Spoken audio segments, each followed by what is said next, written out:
Allez, salut tout le monde. Je ne sais pas si on m'entend. Je vais vous parler aujourd'hui de comment protéger son patrimoine avec la crypto-monnaie.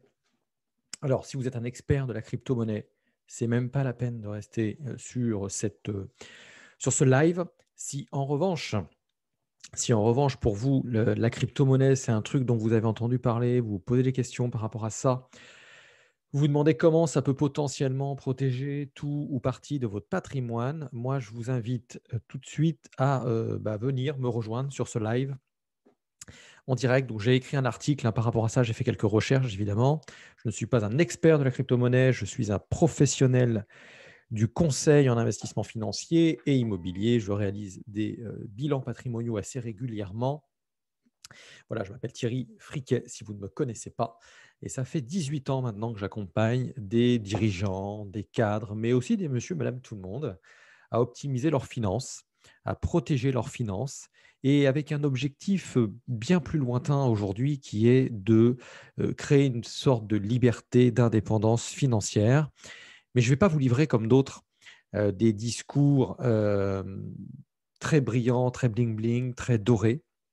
C'est pas mon quotidien, mais je vais vous décrypter quand même ce truc qui s'appelle la crypto-monnaie, qui a un peu abîmé mes oreilles déjà depuis quelques années parce qu'on entend pas mal de gens qui vous interpellent sur les réseaux sociaux, qui essayent de vous dire que c'est le saint graal, et cetera, et cetera. Je pense qu'aujourd'hui, maintenant, tout cela est suffisamment, alors pas mature, mais suffisamment important et la période est suffisamment grave pour devoir s'intéresser à des alternatives autres que celles que l'on connaît.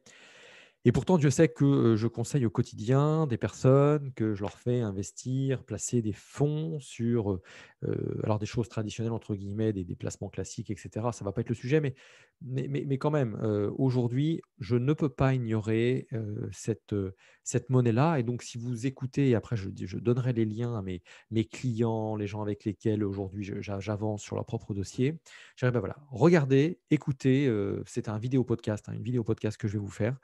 Donc, écoutez ce contenu-là et puis vous aurez un bon résumé. Puis, si vous êtes abonné à mes emails privés, je vous donnerai le lien pour accéder à l'article et je verrai même comment potentiellement je peux vous le rendre accessible si vous avez envie de le conserver sur votre ordinateur. Alors, c'est parti. D'abord, si on parle de crypto-monnaie, vous voyez, j'avais mis une petite image sur l'article que vous lirez avec Parano. Est-ce que j'ai mis parano, paranoïa, et cetera, parce que la crypto-monnaie jouit pas forcément, en tout cas moi dans mon esprit, si vous êtes comme moi, d'une super réputation de fiabilité, de sécurité, limite d'honnêteté d'ailleurs.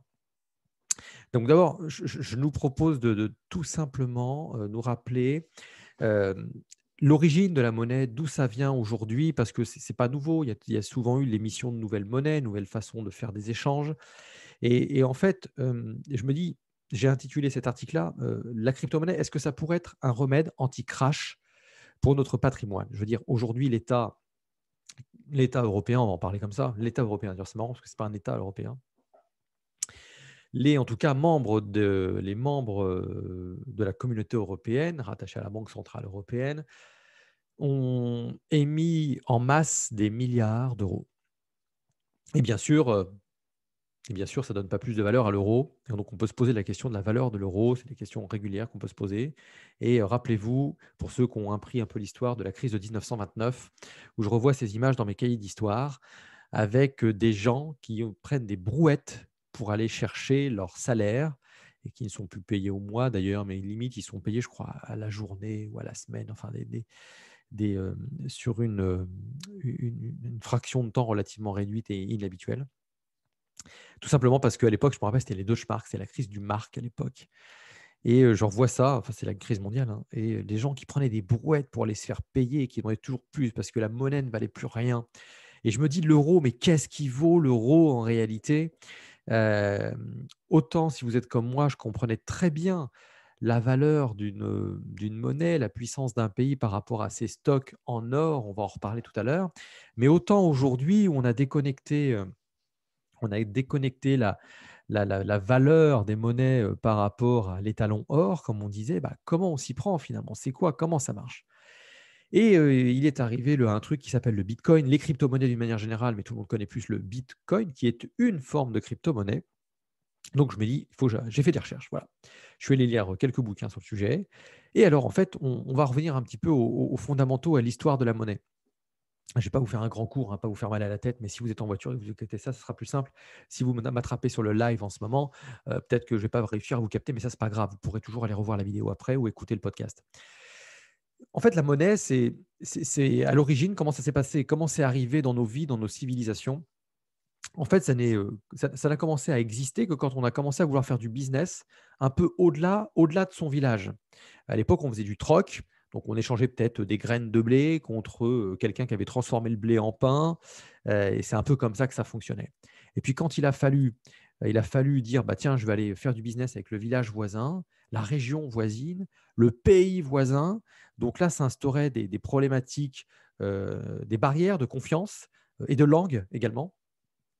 Et là, on s'est dit: «Bah, on parle plus la même langue, on se comprend avec des gestes. Bah, c'est quoi le truc qui pourrait faire qu'on puisse quand même faire du business, par exemple, de l'autre côté des Alpes?» Si on était, on parlait la langue française, par exemple, d'un côté des Alpes et qu'on voulait faire du business avec les Italiens, bah, comment on faisait? Et d'ailleurs, c'est l'histoire, en fait, l'histoire nous remonte que les premières monnaies, ça remonterait à 3000 ans avant Jésus-Christ en Mésopotamie, mes amis, Mésopotamie, mes amis. Et nous dit qu'à l'époque, bah, c'est comme ça que ça a commencé. Et l'histoire nous dit aussi d'ailleurs, donc c'était une besoin de créer de la confiance. On crée une espèce de devise d'échange, un truc qui serait un petit peu incontestable, où on commencerait à porter de la valeur dessus. Et puis, l'histoire nous dit aussi que lorsqu'il y a un État qui émettait de la monnaie, bah, cet État perdait la confiance, de de tous ceux avec lesquels il faisait du business, bah, c'est là où ça commençait à chuter. Et c'est un peu l'histoire, paraît-il, de l'empire, romain, qui a commencé à chuter lorsque le reste du monde a perdu confiance en son empire, donc en sa monnaie. On a dit: «On fait plus de business avec eux». Et c'est un peu, on peut peut-être mieux comprendre comme ça pourquoi, les États-Unis, par exemple, on se dit: «C'est un pays qui est hyper endetté». Finalement, il est pas, si on considère qu'être en bonne santé économique, c'est n'avoir que peu de dettes, donc là-dessus déjà il y aurait il y aurait des débats à avoir. On se dit: «Les États-Unis, pourquoi est-ce qu'on continue à payer en dollars?» C'est la monnaie d'un pays qui finalement est pas au top en termes d'économie. Voilà, à la limite, le yen, je ne sais pas si c'est le yen, je ne sais pas quelle est la monnaie, chinoise. Mais à la limite, eux, en termes d'économie, c'est vraiment eux aujourd'hui qui boostent, donc on pourrait presque, voilà. Et puis nous, pareil, Européens, pourquoi est-ce qu'on paye certains échanges en dollars? On a un euro, payons en euros. Donc là, il y a une espèce de bagarre et là, on en arrive tout de suite à, ce qu'il y a derrière la monnaie et la monnaie, c'est finalement un instrument de pouvoir. Et c'est en cela que les crypto-monnaies, on va en parler là-dedans. Vous savez, je suis un amoureux de liberté, un féru, un défenseur de liberté, sous toutes ses formes. Et donc, c'est pour ça que du coup, je m'intéresse à ce truc-là et qu'il faut s'intéresser, nous, pour notre business, nos business, notre patrimoine, de se dire, merde, quand on a tout mis, on a tout en une monnaie, bah, en fait, c'est premier concept, quand on dit en gestion patrimoine, ne pas mettre tous ses œufs dans le même panier. Bah, quand vous avez tous vos œufs dans le même panier et tous vos œufs dans une devise quelque part, c'est déjà la première erreur peut-être que l'on est en train de faire. Et quand on regarde l'histoire, il y a eu souvent des allers-retours entre quelque part, le public et le privé ou, le pouvoir suprême et les citoyens. Et à une époque où c'était les rois qui étaient les tout-puissants, eh bien, la monnaie, c'était un outil qui était alors à la fois utilisé par les rois pour limiter le pouvoir des bourgeois, donc notamment en augmentant les impôts. Donc en augmentant les impôts, on réduit la capacité d'une certaine classe de la population à être libre finalement. On lui colle une espèce de contrainte financière et on la rend d'une certaine manière un peu esclave. Et on peut comme ça mesurer, asseoir son pouvoir avec ça. Et puis d'un autre côté, on voit aussi que les institutions qui sont au pouvoir ont besoin de monnaie. Ne serait-ce que les rois avaient besoin de monnaie, pour construire leur château, par exemple, pour, pouvoir lever une armée. Et là, du coup, c'est intéressant parce que, c'est là qu'on voit finalement que à cette époque, en tout cas, la monnaie était, matérialisée, était matérialisée, voilà, tout simplement. Donc on parlait d'argent, donc l'argent, vraiment la monnaie, l'argent, hein, le métal précieux, le bronze, l'or également, et la puissance d'un individu pouvait véritablement s'évaluer par rapport à son pesant en or. D'où l'expression: «Son pesant en or». Combien tu vaux en or, et donc les États, combien valait un État par rapport à ses réserves en or. Et alors, j'ai institué ça un instrument infidèle. Infidèle, oui, la monnaie et les devises du Nigeria sont infidèles parce que dans l'histoire, on voit que tantôt ça a appartenu aux puissants, à ceux qui avaient le pouvoir, et puis tantôt à d'autres.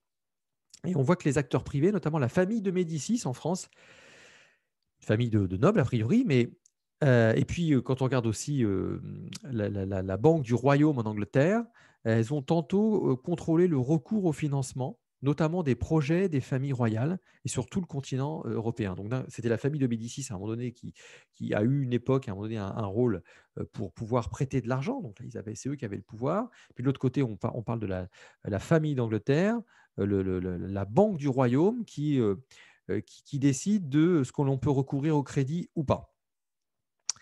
Alors, pendant longtemps, longtemps, longtemps, la monnaie avait une valeur, était directement dépendant ou avait une contre-valorisation, une valorisation qui était directement liée au stock que l'on avait en or.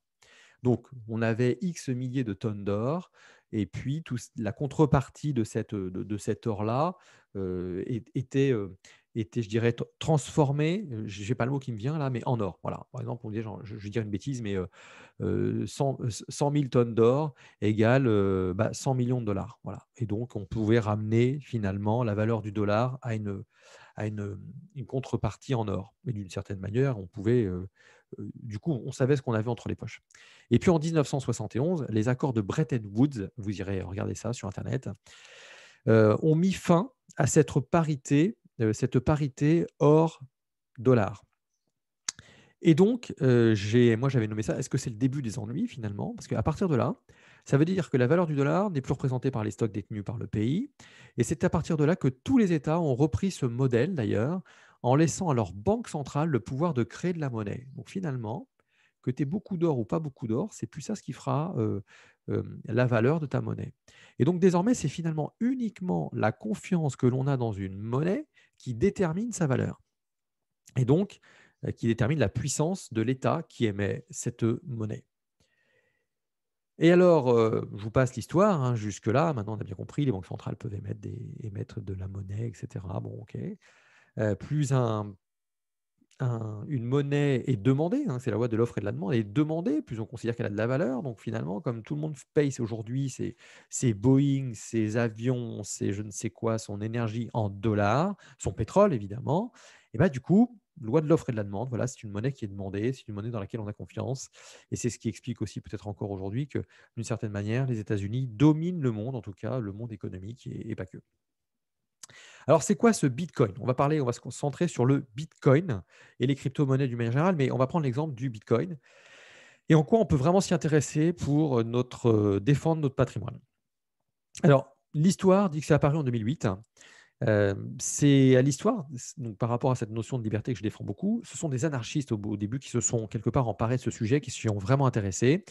Bien sûr, des geeks, comme je dis, donc nous disons tous d'ailleurs, sont des codeurs, des développeurs, qui se sont toute une communauté qui s'est réunie autour de ce concept-là. Et donc, le principe, c'est que c'est un système qui est complètement décentralisé, dans lequel il n'y a pas d'autorité, il n'y a pas de banque centrale, par exemple. Et le public a vraiment commencé à s'intéresser à cette monnaie en 2008. Pourquoi 2008? Ça vous rappelle rien? Allez, je vous laisse réfléchir. 2008, c'est la crise des subprimes.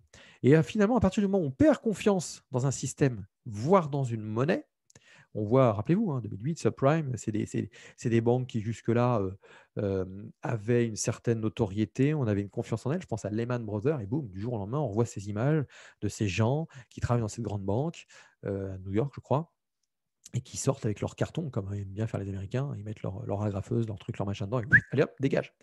Et là, il y a tout qui s'écroule. Et là, d'un coup, l'individu se dit, waouh, je risque de perdre plein de trucs. Et là, c'est là qu'on s'intéresse dans ces grands moments de crise, comme là, donc en 2021, à des monnaies alternatives, des solutions alternatives. Et c'est là que du coup, le Bitcoin commence après à avoir l'oreille, l'écoute d'un certain nombre d'individus, des petits groupes comme tout au début. Et l'initiateur de cette monnaie, pardon, c'est Satoshi Nakamoto. Mais en fait, cet homme, c'est un vrai mystère. Personne ne sait vraiment qui il est. On a vu son visage. Il y a un tas de personnes qui, certains ont revendiqué être Satoshi Nakamoto. Bon, on ne sait vraiment pas qui c'est ce mec-là. Et c'est d'ailleurs ce qui nuit à la confiance qu'on peut avoir dans cette monnaie. Comment ça fonctionne en fait la crypto-monnaie et le Bitcoin d'une manière générale? Encore une fois, cette vidéo podcast est faite pour vous si vous n'y connaissez rien et si vous vous dites que faut pas mourir idiot, il se passe quand même quelque chose là, ça serait dommage de passer à côté. C'est un système en fait qui repose sur l'enregistrement, d'une chaîne de signatures digitale évidemment, sans jamais révéler d'informations sur ses utilisateurs. Donc en termes de liberté, en termes d'anonymat, ça commence à être intéressant. Il n'y a pas cette espèce de flicage, traçage, tracking que l'on a avec, nos moyens de paiement habituels. Aujourd'hui, moi pour avoir travaillé dans l'univers bancaire, je veux dire, vous prenez le relevé bancaire de n'importe quel individu, vous savez exactement quelle est sa vie, comment il fonctionne. Vous pouvez émettre les plus grandes, réflexions. Vous pouvez imaginer, si vous donnez ça à un algorithme, comment il va fonctionner demain matin, ce qu'il va dépenser, et cetera. Enfin, c'est relativement riche. Mais le système actuel, en fait, il est, relativement coûteux, le système financier tel qu'on le connaît. Il y a beaucoup d'intermédiaires et j'en parle un petit peu plus loin. Mais bon, le gros avantage de ce système aujourd'hui lié au bitcoin, on appelle ça la blockchain, on verra, c'est une chaîne de blocs dans lesquels toutes les transactions sont enregistrées à différents endroits, donc ce qui confère une certaine sécurité, mais c'est toujours sur des ordinateurs. Et l'intérêt, c'est que le bitcoin, lui, aujourd'hui, il n'a pas besoin, de banque centrale, de banque de dépôt, de chambre de compensation, donc c'est un gain de temps sur les transactions, puis un gain d'argent surtout. Parce que tous ces intermédiaires coûtent de l'argent et d'une certaine manière ont un peu un droit de vie ou de mort, sur comment vous pouvez dépenser vos économies. Alors, est-ce que c'est une nouveauté ce truc? Je veux dire, non, c'est pas nouveau qu'on essaie de trouver des monnaies alternatives. C'est déjà arrivé par le passé. 98, la naissance de PayPal. Donc PayPal n'a pas du tout, détourné les systèmes, classiques. Il y a eu DigiCash en 1980, donc ça c'est moins connu du grand public. Une entreprise qui n'existe plus, hein, évidemment. Et alors, quand est-ce que ça a vraiment commencé? On a commencé à accorder un tout petit peu de valeur à cette monnaie virtuelle, hein, d'ailleurs, parce que c'est ça. Bah, c'est quand même un codeur lui-même, un développeur lui-même, il s'appelait László Ányek, donc un des codeurs, qui a participé à développer la blockchain. Je ne vais pas rentrer dans les détails techniques. En gros, vous avez plein de développeurs, plein de geeks, qui codent, qui font en sorte de développer des blocs et voilà, de rendre la possibilité de créer des bitcoins, donc des monnaies sous forme de bits. Et d'ailleurs, il paraît, je crois qu'il faut, je ne dirais pas de bêtises, mais je crois qu'il faut 10 minutes pour créer un bitcoin ou un peu plus. Attention, je dirais peut-être des bêtises. Et l'histoire nous raconte qu'en fait, donc ce codeur, il s'est dit, bah tiens, il a balancé un message sur à la communauté. Il a dit, voilà, je voudrais acheter une part de pizza et allez, je commande une part de pizza pour 10 000 bitcoins. Et le premier qui m'envoie une part de pizza, je lui donne 10 000 bitcoins. Et il y a effectivement un gars qui lui a livré une part de pizza. Et là, il s'est rendu compte qu'avec ce que valait le bitcoin à un moment donné, bah, ça revenait à dire que la pizza serait revenue à 5,1 milliards de dollars. J'ai même du mal à croire le chiffre quand je le vois là, mais regardez ce que vaut le bitcoin aujourd'hui, je ne sais plus à combien il est. Et voilà, il a payé 10 000 bitcoins sa part de pizza. Donc ça fait un peu cher la part de pizza. Et c'est là qu'on s'est dit, les mecs se sont dit, waouh, il y a des mecs qui sont quand même prêts à utiliser cette monnaie-là pour faire des débuts de transaction, quoi. Donc c'est le début de la confiance. Alors c'est quoi l'intérêt par rapport aux monnaies classiques? Bah, c'est pas compliqué, hein. C'est qu'aujourd'hui, par exemple, toutes les transactions par carte bleue, qui est une monnaie, c'est pas une monnaie d'ailleurs, c'est un moyen de paiement alternatif. On est plus obligé de sortir des billets, de la monnaie. En fait, en réalité, ça coûte tout cher, tous ces intermédiaires dont j'ai parlé tout à l'heure. Ça pèse fort sur le prix d'achat. On estime que ça peut valoir ça peut vraiment valoir, jusqu'à 10 potentiellement, et d'ailleurs, si on va un petit peu plus loin, pour les personnes qui font toutes les personnes qui n'ont pas accès, aux moyens de paiement que l'on connaît, hein, donc que l'on connaît nous, dans les pays, plutôt modernes.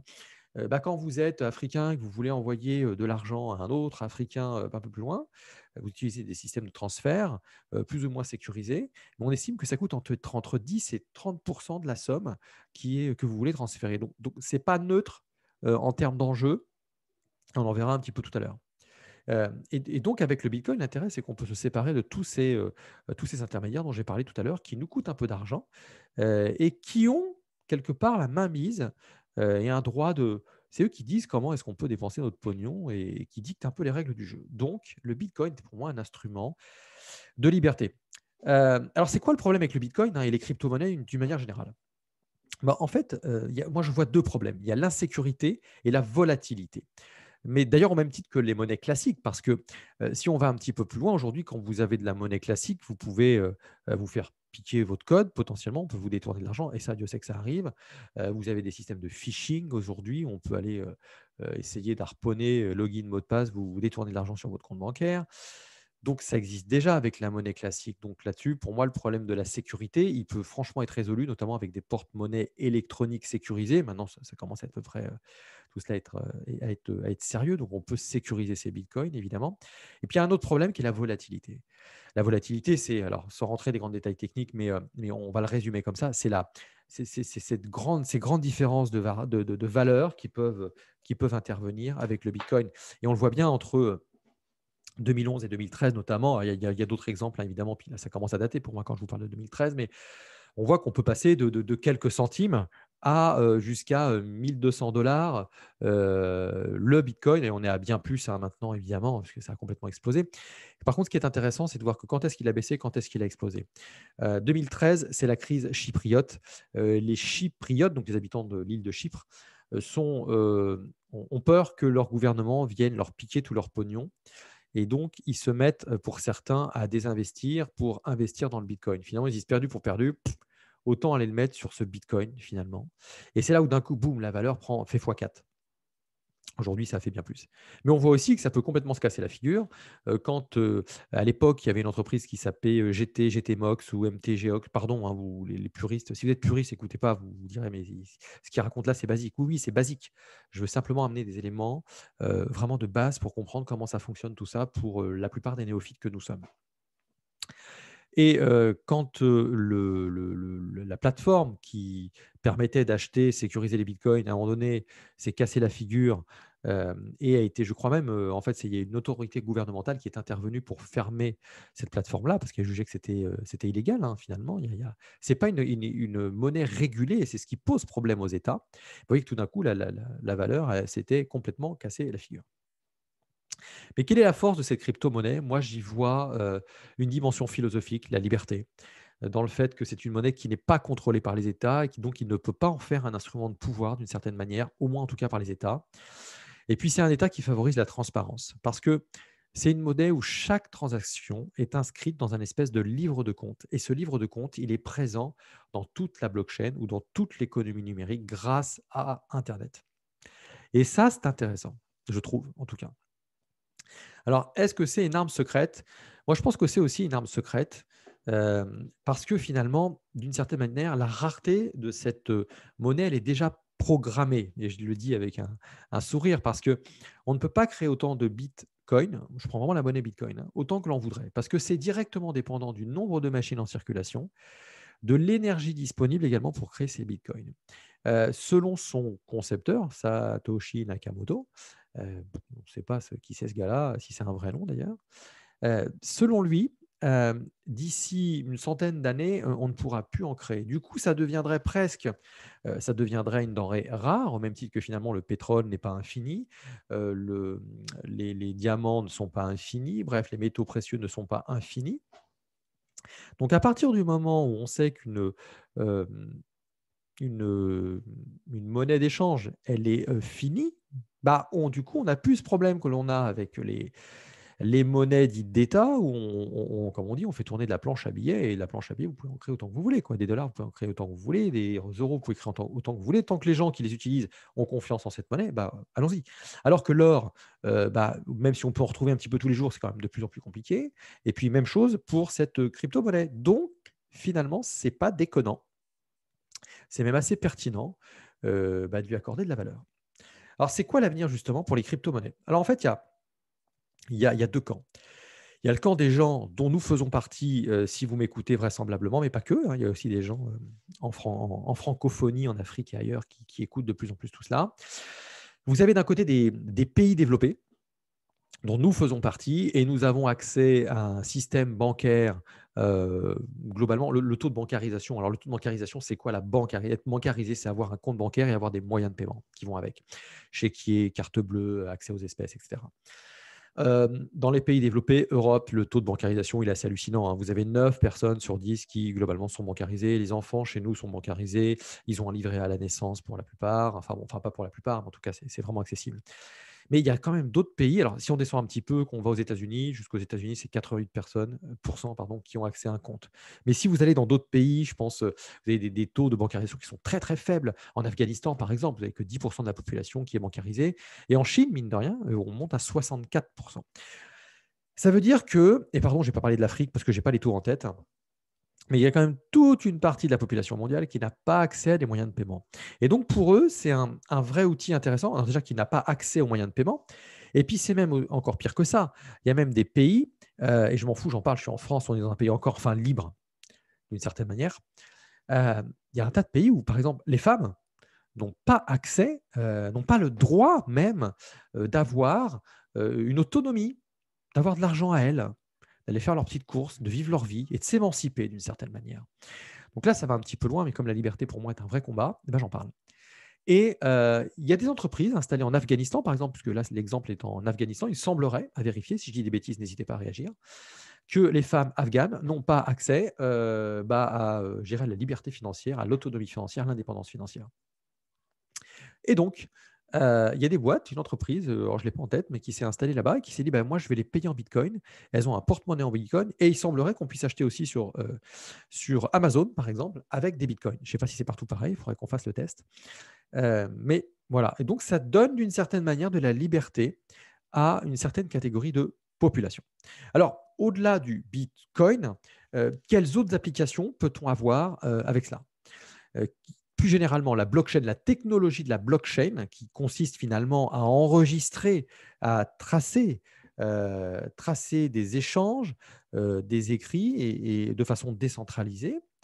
Bah, qu'est-ce qu'on peut en faire? Eh ben, il y a des boîtes comme Ethereum dont l'idée serait un petit peu de créer une espèce de nouveau standard et d'ouvrir cette technologie à d'autres activités.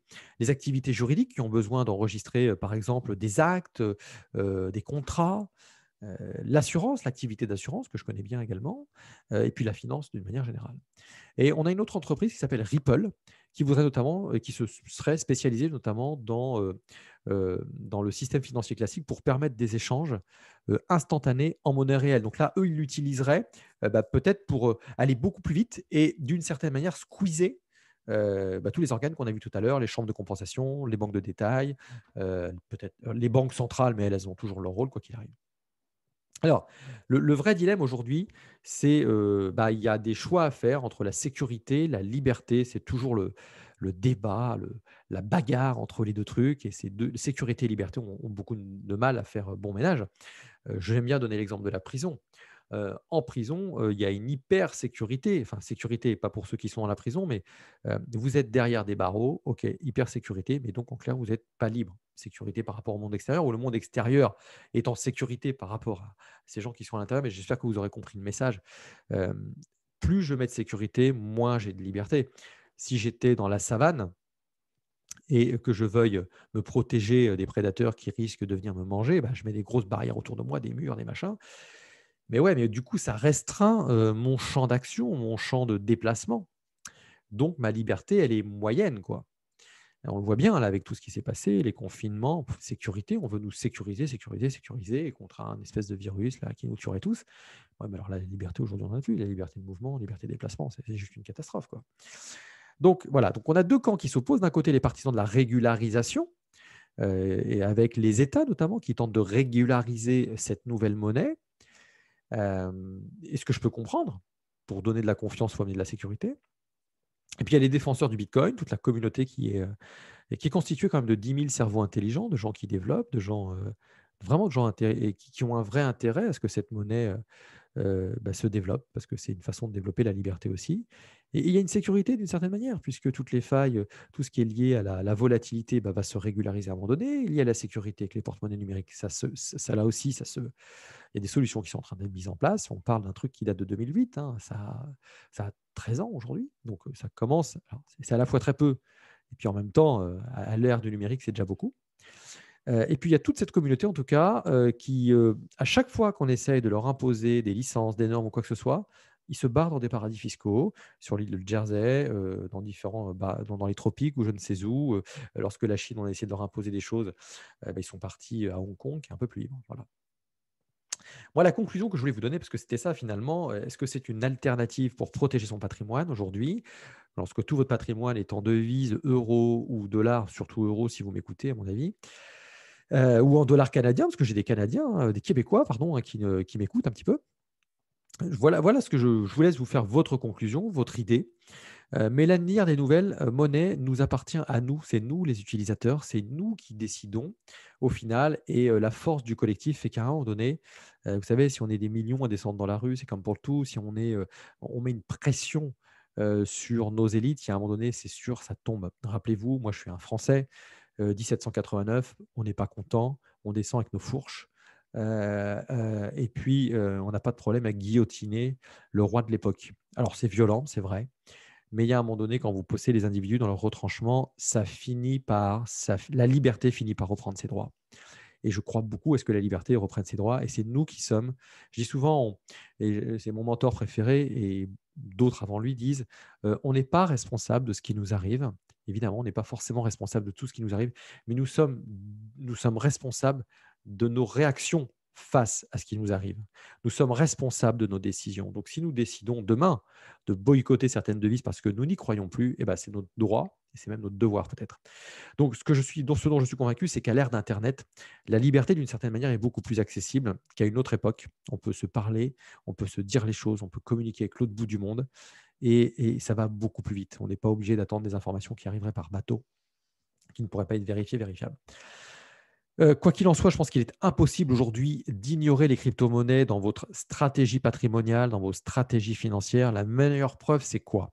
C'est que les banques centrales pensent à émettre leur propre crypto-monnaie. Ça veut dire loin. Ça veut dire qu'elles veulent faire de la concurrence à un truc qui leur fait de l'ombre, de l'ombre, de l'ombre, de l'ombre, qui peut nuire à leur pouvoir. Rappelez-vous, la monnaie est un instrument de pouvoir.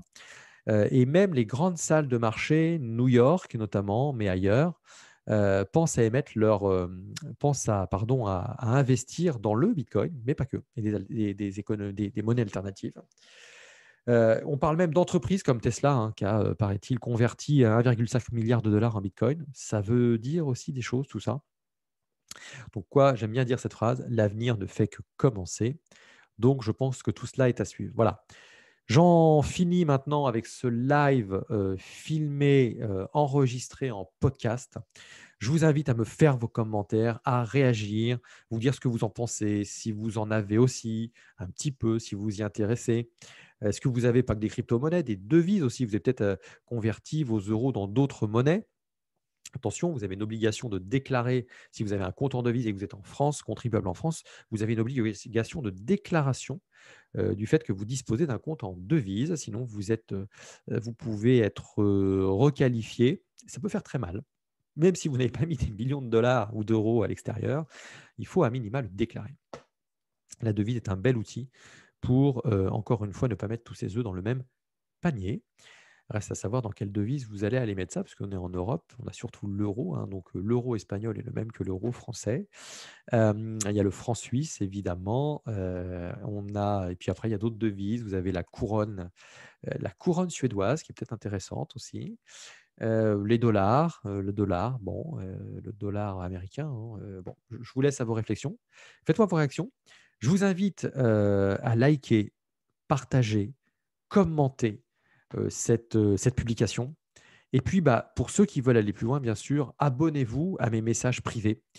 Ça vous permet d'être informé avant les autres, du contenu que je sors. Ça vous permet également d'accéder aux résumés, à des PDF, à la boîte à outils, à une boîte à outils que je vais mettre à votre disposition pour vos affaires, pour vos finances, puisque j'interviens sur ces 2 thématiques. Je m'appelle Thierry Friquet, j'aide les entreprenants, des rebelles, des audacieux, heu, entreprenants et qui veulent une vie meilleure, la leur, à créer leur liberté financière. Je suis intimement convaincu que pour créer sa liberté financière, il faut agir sur 2 leviers que sont l'entrepreneuriat à 100 ou à 50 en complément d'un salariat, pourquoi pas. Et puis bien sûr, une fois que tout cela est générateur d'argent, c'est de qu'est-ce qu'on fait de tout ça? Où est-ce qu'on l'investit? Comment on l'investit intelligemment pour notre avenir, notre liberté et pour surtout ne pas être, que l'argent sorte de l'équation. L'idée, c'est que l'argent doit sortir de l'équation, doit sortir de votre quotidien. L'argent doit être notre esclave. J'insiste très fort sur ce mot. L'argent est mon esclave. Je suis le maître de l'argent et je ne travaille pas pour lui et je ne me lève pas pour lui tous les matins. Je mets en place un système au service de ma liberté financière. Je vous dis à très bientôt. Soyez des leaders rebelles, audacieux, proactifs et entreprenants pour une vie meilleure, la vôtre. Ciao.